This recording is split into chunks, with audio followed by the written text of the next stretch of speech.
I'm Bambi Francisco with this segment of Lessons for Entrepreneurs, and I'm speaking with Gurbash Chahal. He's the CEO and founder of GWallet.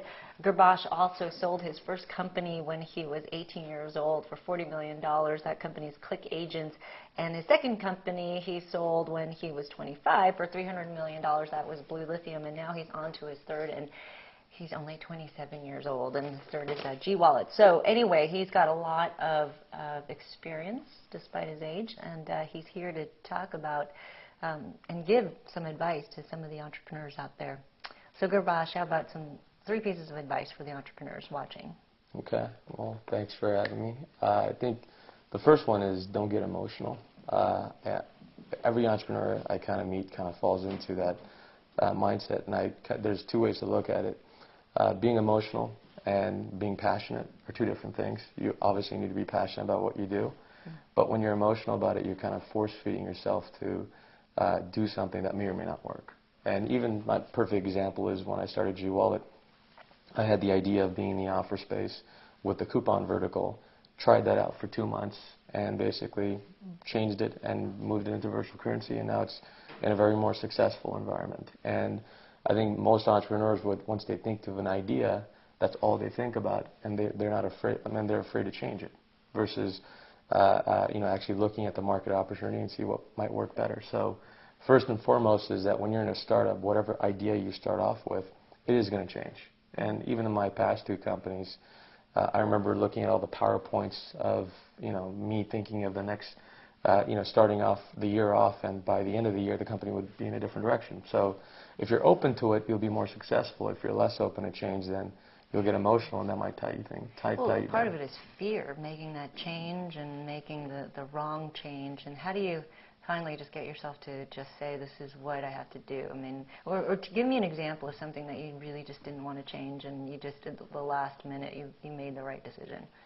Well, I mean, fortunately, I'm a very impatient guy, so I kind of react very, very quickly. So Okay. If I see something not working, I test it out and then move into that direction.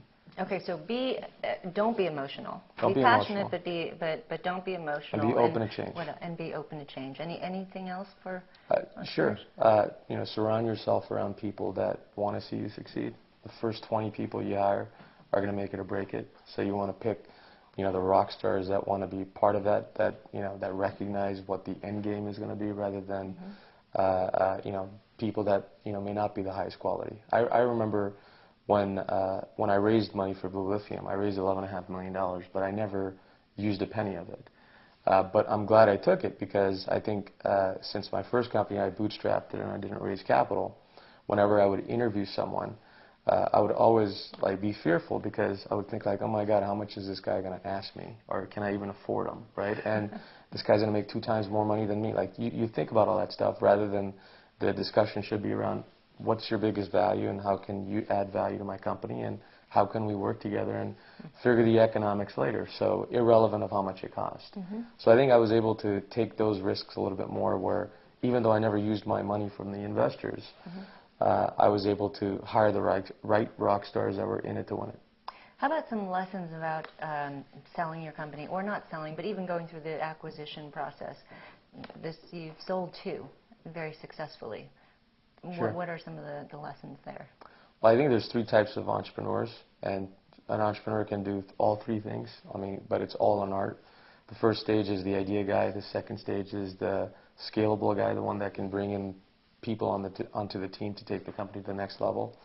And the third thing is the art of the exit, and that can either be an IPO, which is not an exit, but an acquisition. But that itself takes a lot of art and a lot of work. I don't have any experience on the IPO part, but on the exit part, that takes a lot of strategy and a lot of skill set in wanting to attract a company to buy you rather than be sold. And that's 2 different things. I mean, being bought and being sold are 2 different things.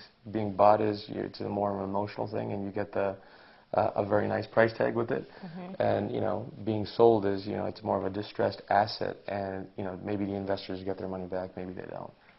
Any advice about raising funds?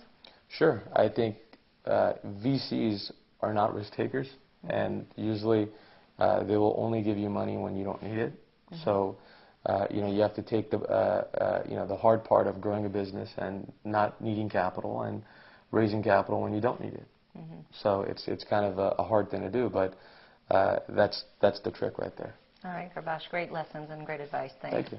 I've been speaking with Gurbash Chahal. He's the CEO and founder of G Wallet. I'm Bambi Francisco.